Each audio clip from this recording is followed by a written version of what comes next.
In life, we all face storms, those seasons where it feels like the very forces of nature are against us and we're caught in a relentless downpour.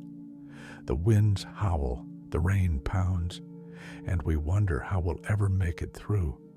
You may be in the midst of one right now, feeling overwhelmed by its weight. But what if I told you that every storm has a purpose? What if the trials we face aren't just random acts of chaos, but a divine opportunity for growth and transformation? Haruki Murakami, in his novel Kafka on the Shore, captures this profound truth. And once the storm is over, you won't remember how you made it through, how you managed to survive. You won't even be sure whether the storm is really over. But one thing is certain. When you come out of the storm, you won't be the same person who walked in. That's what this storm's all about.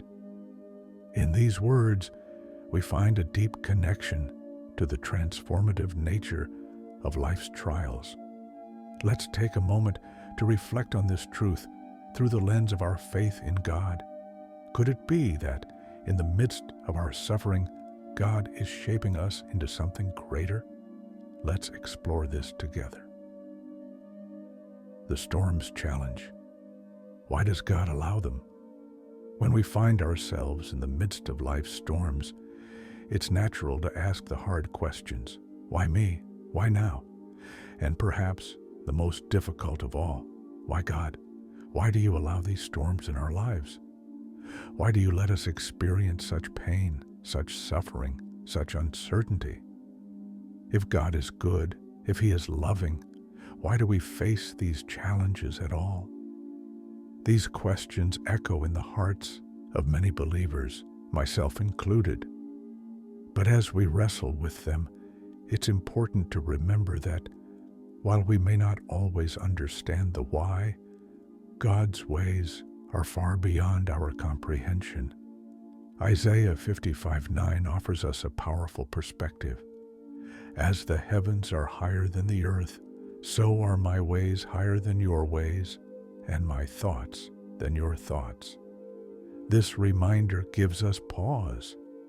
We are limited in our understanding, but God sees the bigger picture, the eternal picture that we cannot yet grasp. Storms are a tool that God uses to refine us, to shape us into something stronger, something better. Just as a goldsmith refines gold in the fire, removing impurities to bring out its true beauty, so too does God refine our hearts through the storms of life. But the process of refinement is not always immediately obvious. It's easy to look at the storm and see only the struggle, only the pain. We often fail to see that through the very adversity we are facing, God is at work in ways we may not yet understand. Unlike a physical storm where the transformation is evident in the aftermath, a clearing of the skies and a return to calm, the transformation that happens in our hearts is often slow and subtle. We might not recognize the change as we are going through it. It's only after the storm has passed, when we look back with the clarity of hindsight, that we realize how much we've grown. The storm challenges us in the most profound ways. It forces us to confront our own limitations. It strips us of the illusion of control, reminding us that no matter how much we try, we cannot dictate the course of our lives. It brings us face to face with our vulnerability, forcing us to let go of our need to control every aspect of our existence.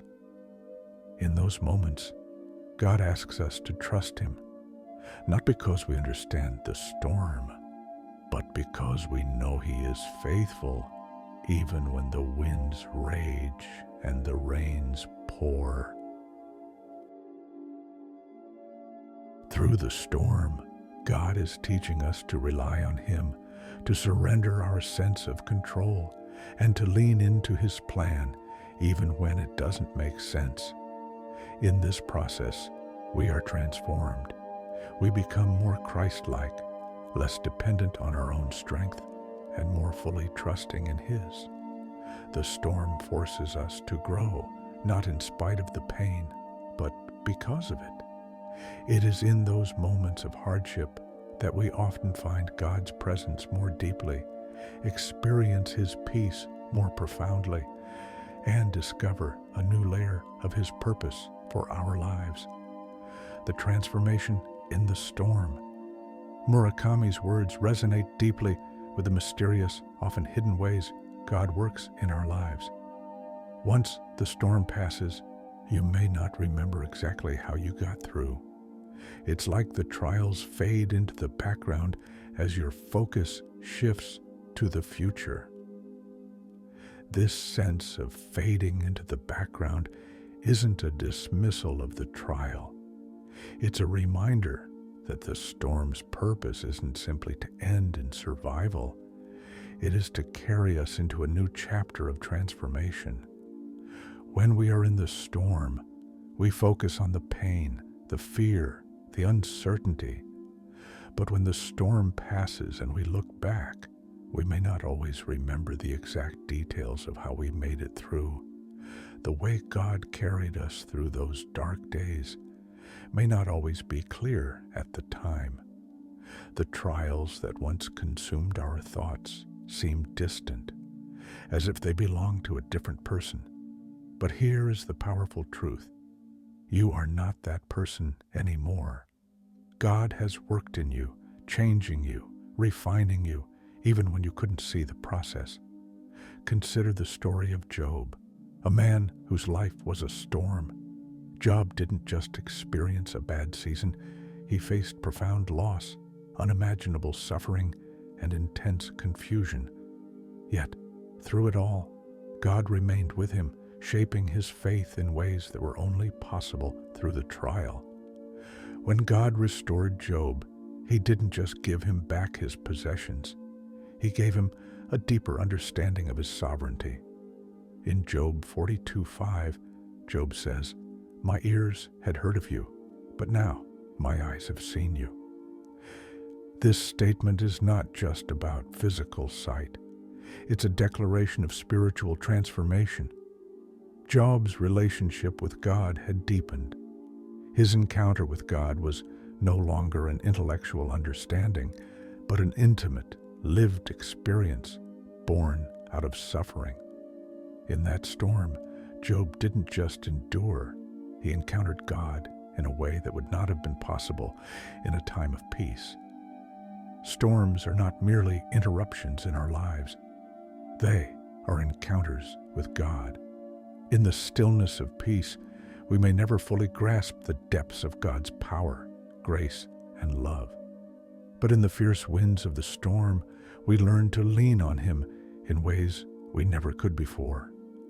We begin to see God's faithfulness not as an abstract concept, but as a lived reality. We experience His provision, His comfort, and His strength in ways that transcend human understanding. So, when the storm passes and we look back, we realize the most important thing. We have been transformed.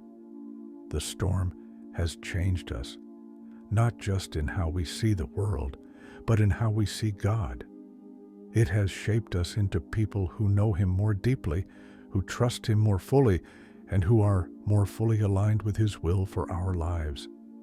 The storm is a tool in God's hands, a tool that refines us, shapes us, and draws us closer to the God who loves us deeply, even in the midst of our trials.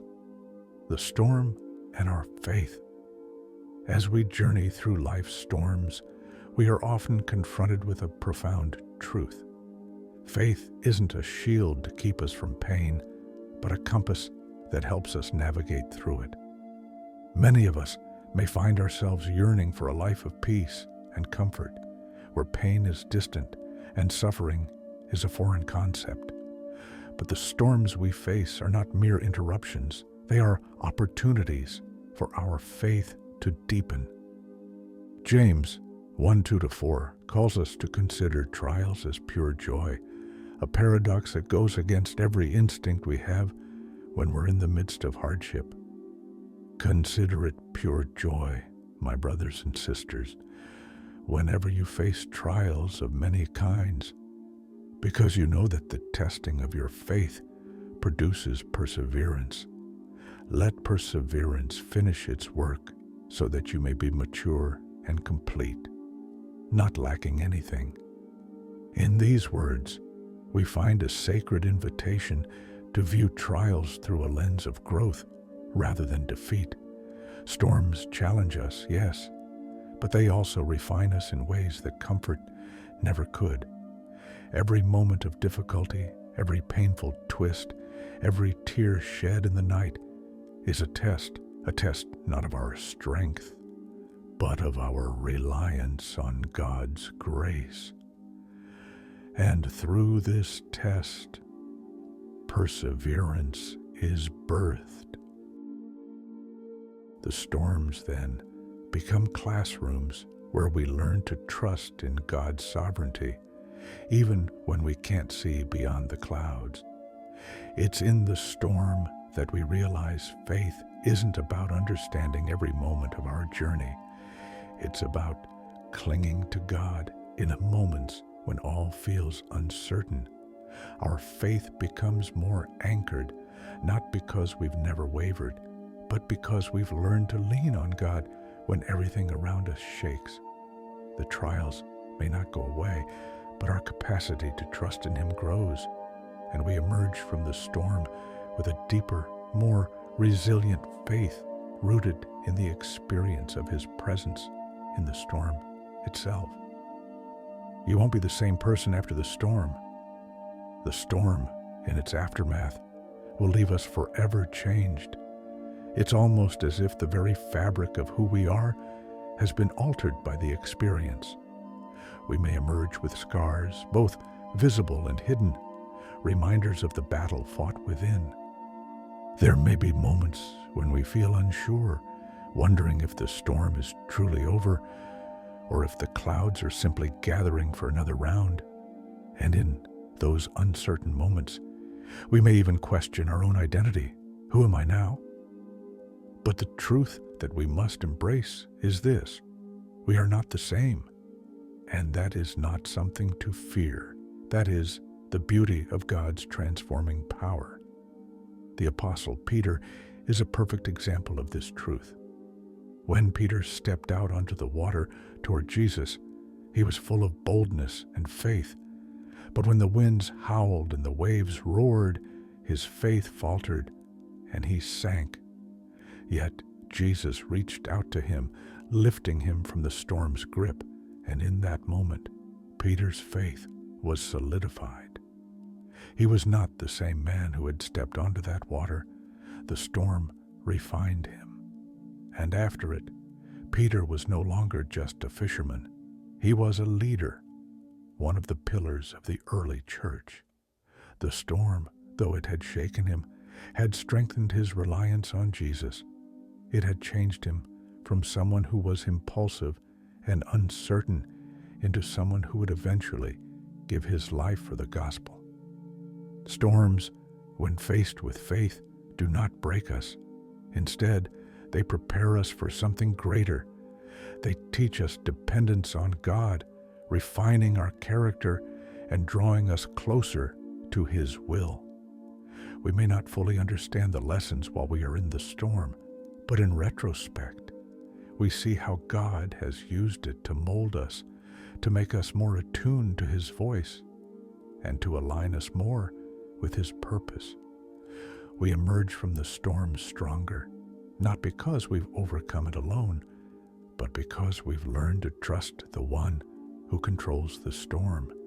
And in that trust, we discover the profound truth that we are no longer the same person who walked into it. We are transformed, shaped by the storm, into a vessel fit for God's purpose. God's promise in the storm. Here's something I want you to hold on to today. God is with you in the storm. He has promised never to leave us or forsake us, Hebrews 13:5. Even when you can't see Him, He is at work behind the scenes, working all things together for your good. Romans 8:28. As the storm rages, God is using it to build you into the person He always intended for you to be. Your resilience, your faith, and your trust will be stronger than before. So, let the storm have its way in you. Let it do its work. Trust that God will bring you through it. And when you come out on the other side, you will be changed forever. In closing, I want to leave you with this thought. The storm isn't meant to destroy you. It's meant to transform you. You might not understand how or why it's happening now, but God is at work. Remember what Murakami said? When you come out of the storm, you won't be the same person who walked in. That's what this storm's all about. And for us as Christians, that transformation is God's loving work. It's all part of His plan for us to grow closer to Him, to trust Him more, and to become who He created us to be. You are not alone in your storm. God is with you, and He will bring you through it, stronger and more refined than before. I pray that as you navigate your storm, you would find peace in His presence and trust in His promises. God bless you.